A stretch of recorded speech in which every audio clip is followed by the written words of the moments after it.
If you work in real estate, whether you're underwriting a deal in Miami, pricing a build-to-rent portfolio in Manchester, or advising a family buying their first home in Chicago, China, as ghost cities are not a distant curiosity. They are a warning flare about what happens when housing becomes a financial product first and a place to live second. Newsweek's reporting captures the scale of the story with a number that should make any operator pause. Estimates of 65 million to 80 million housing units sitting empty across China after a building boom that ran past the point where supply could ever meet real lived-in demand. And it's not just a construction story, it's a balance sheet story. Newsweek notes that an estimated 70% of Chinese household wealth is tied to real estate, which means vacancy is not merely wasted space, it's trapped savings, delayed household formation, and political pressure disguised as skyline. Reuters' breaking views adds the hard-edged inventory reality behind the empty windows. Completed but unsold residential property rose to 408 million square meters by the end of June 2025, with another 441 million square meters under construction, based on government data cited by Reuters. For American and European markets, the threat and the opportunity is simple. If the world's largest housing machine can overbuild itself into paralysis, what stops smaller, highly levered markets from repeating the pattern in their own way? China's ghost cities are filmed like urban science fiction: empty towers, silent boulevards, streetlights for nobody. But for American and European real estate, the real story isn't the emptiness. It's the financial architecture that produced it. The risk that other markets can slide into the same. Mechanics under different branding, hiding in plain sight. According to Newsweek, China's building boom left an estimated 65 to 80 million housing units sitting empty, while roughly 70% of Chinese household wealth is tied to real estate. When housing becomes the main savings vehicle, vacancy isn't just wasted space, it's trapped confidence. If prices stop rising, transactions slow. When transactions slow, developers lose cash flow. And when developers lose cash flow, projects stall and buyers hesitate. Reuters' breaking views adds the inventory reality. Completed but unsold residential property reached about 408 million square meters by the end of June 2025, with another 441 million square meters still under construction. That's a backlog big enough to reshape pricing, land demand, and bank balance sheets for years, especially if policy tries to postpone losses instead of clearing the overhang.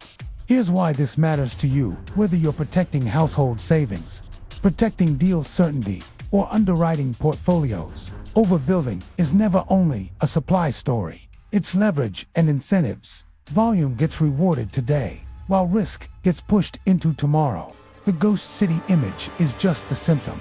We'll trace how China's model spread risk through developers, local finance, and households, then pull lessons for the US and Europe: where to watch inventory, what paper demand looks like, and how booms turn into illiquidity. If you want more documentary-style real estate intelligence like this, hit like, subscribe, and tell me what city and country you rewatching from, cause your support keeps these deep dives coming. For transparency, every data source cited in this video is listed in the description.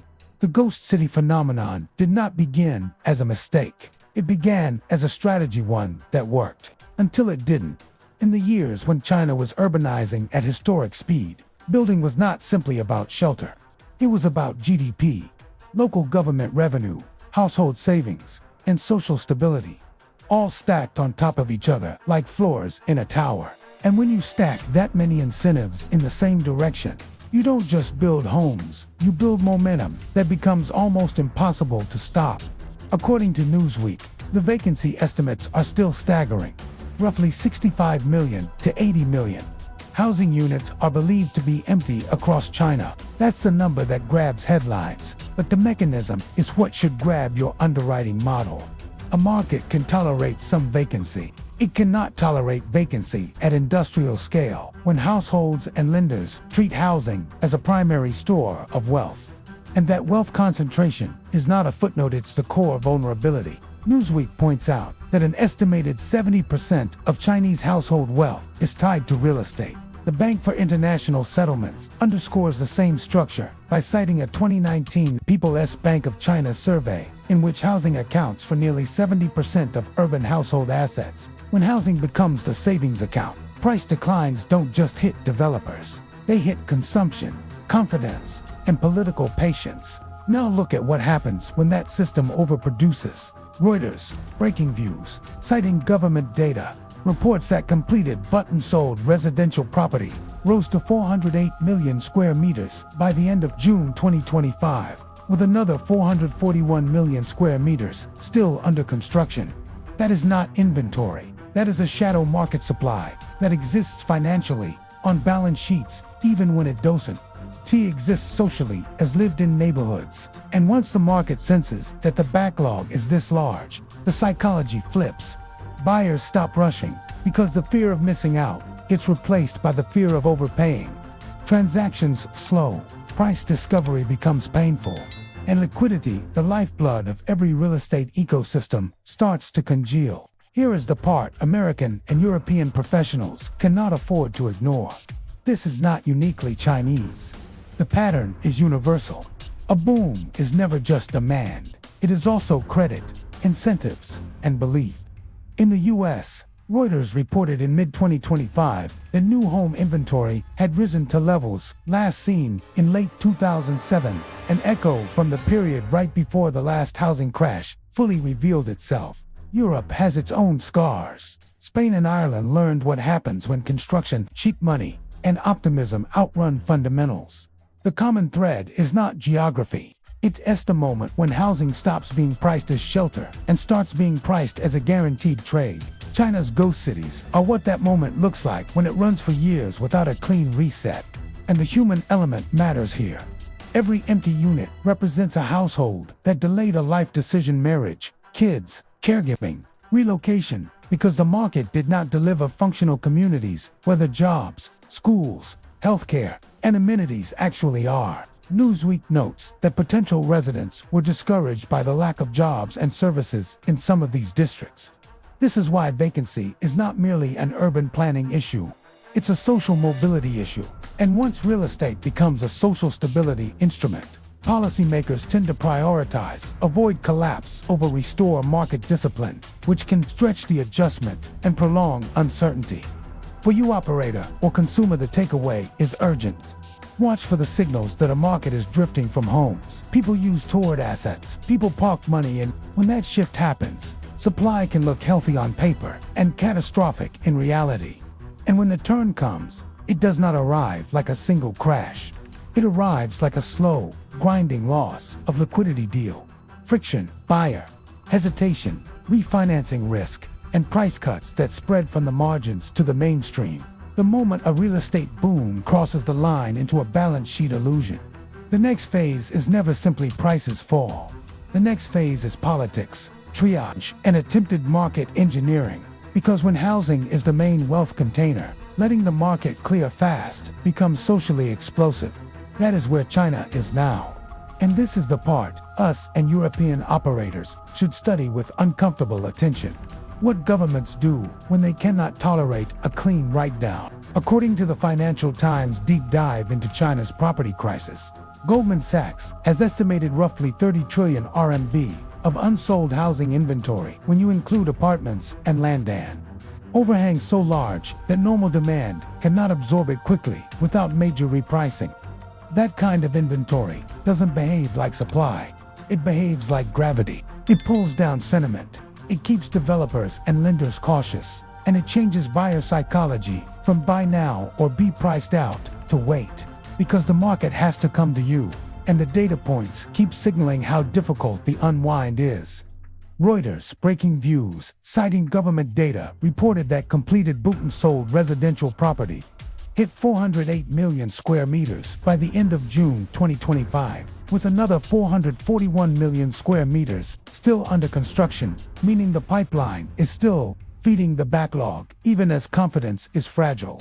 S&P Global Ratings added another sobering measure later in the year.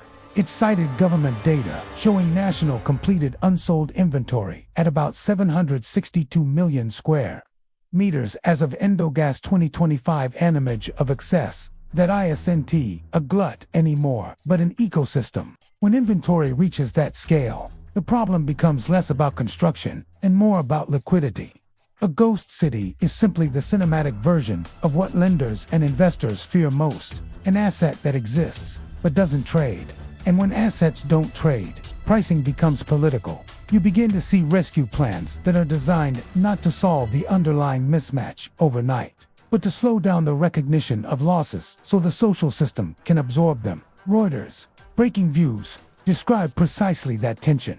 Authorities have tried for months to encourage local governments to convert unsold homes into public housing, yet progress has been limited.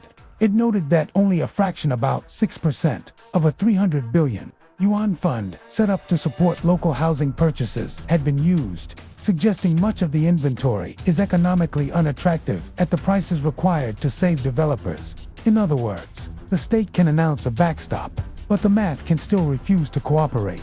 That is a lesson American and European real estate professionals should not miss. Policy can create a floor in headlines, but it cannot force genuine market clearing if the assets are mispriced relative to local incomes, local jobs, and local desirability. This is why the rescue playbook keeps evolving. Reuters reported in March 2025 that China was considering removing price caps on local governments buying unsold apartments, an implicit admission that the earlier framework wasn't attractive enough to move inventory at scale. Bloomberg later reported that Beijing was exploring mobilizing centrally owned firms to purchase unsold homes to accelerate the clearance of excess inventory. After local government approaches struggled, Reuters breaking views similarly described Beijing considering letting central government-owned SOEs re-enter the property market, and highlighted how large these firms are financially, while also warning that buying inventory may still fail if the underlying units are economically unappealing. This is the danger zone for global capital, the period where the market looks supported but remains illiquid. Prices may not collapse in a single dramatic move, yet transactions can still freeze. Developers can still default, households can still retreat, and that slow grind is often worse for operators than a quick reset because it turns underwriting into guesswork. You don't know whether the next intervention will be a subsidy, a forced conversion, a credit directive, or an administrative restriction that changes demand overnight. Recent policy signals show how much of this has become a state-managed project. Reuters reported in December 2025 that China intends to intensify urban renewal and stabilize the housing market in 2026 as part of its next 5-year plan, emphasizing urban village renovation, affordable housing expansion, stronger financial oversight, and the use of a project whitelist approach to financing stalled developments. This is not just economic management, it's social management, trying to protect buyers, finish projects, and keep housing from becoming a political detonator. And yet, even with support, expectations remain pressured.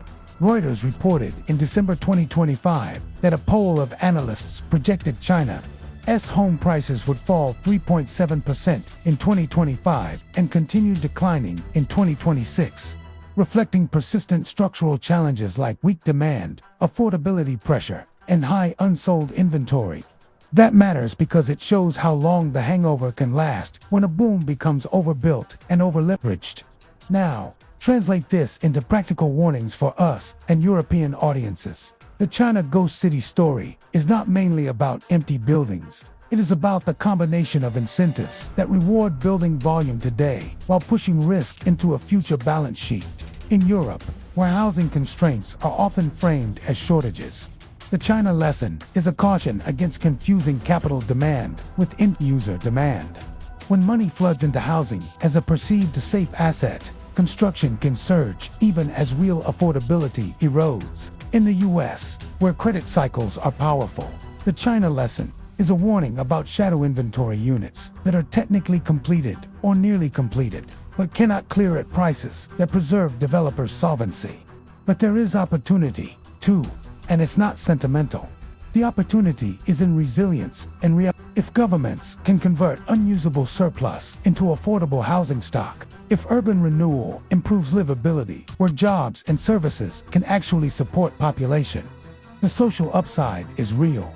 Fewer stalled projects, fewer trapped households, and a path for younger families to access housing without speculative premiums. Reuters, December 2025. Report explicitly framed policy priorities around improving housing for low-income groups and young people, acknowledging that stability has to include social outcomes, not only developer survival. For investors and operators, the opportunity is also sectoral. When a broad property cycle breaks, capital often migrates toward assets tied to real usage rather than pure appreciation. CBRE's 2025 China Real Estate Outlook, for example, advised investors to look at counter-cyclical asset classes such as multifamily and modern logistics, an implicit recognition that the next era rewards durable cash flow and essential demand, not speculative build volume.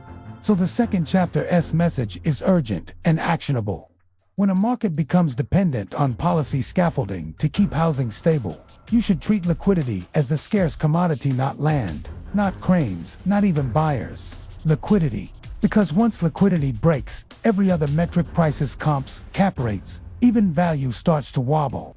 And if you're operating in the US or Europe, the question isn't whether you have ghost cities. The question is whether you have ghost inventory housing that exists financially, but cannot clear socially, at a price that keeps the system intact. China's ghost cities are not a story about empty apartments. They read a story about what happens when an entire economy starts treating housing as its primary savings account, and then discovers too late that liquidity is not guaranteed. According to Newsweek, estimates of tens of millions of vacant housing units have circulated for years, while the Bank for International Settlements has pointed to survey-based evidence that housing represents roughly 70% of urban household assets. When a society concentrates wealth in one asset class, the downside isn't just price decline, it's a confidence shock that can freeze transactions and stall life decisions. Marriage, mobility, entrepreneurship, retirement. For American and European audiences, the lesson is urgent. You don't need ghost cities to suffer a ghost city outcome. You only need a market where supply, leverage, and expectations get out of sync, where homes are bought primarily for appreciation, not utility. The Financial Times has cited estimates such as Goldman Sachs' view of massive unsold inventory when housing and land are combined, illustrating how an overhang can become structural rather than cyclical. Reuters' Breaking Views has also highlighted the scale of completed bought and sold inventory and the limits of policy efforts to convert excess housing into public use, showing how hard it is to clear supply without accepting painful repricing. Here are the practical takeaways. If you're a consumer, stop treating housing as a one-way bet and start treating it as a cash flow and resilience decision. Stress test your budget for higher rates, income volatility, and liquidity freezes, and resist buying into markets where everyone wins only if prices keep rising. If you're an operator, monitor the indicators that precede illiquidity: rising months of supply, widening price cuts, growing completed but unsold stock, higher cancellation rates, and presale fragility. If you're underwriting portfolios, build scenarios where policy support slows the fall but doesn't restore liquidity, because that slow grind can be more damaging than a fast correction. And if you're allocating capital, remember what CBRE has argued in its China Outlook: in post-boom environments, durable demand and stable cash flow often outperform pure appreciation trades. So here's the question I want you to answer in the comments. If the next global housing shock isn't a price crash but a liquidity freeze, which markets in the US and Europe are most exposed, and why? If you found this useful, hit like, subscribe, and tell me what city and country you're watching from. And for full transparency, every data source cited in this video is listed in the description.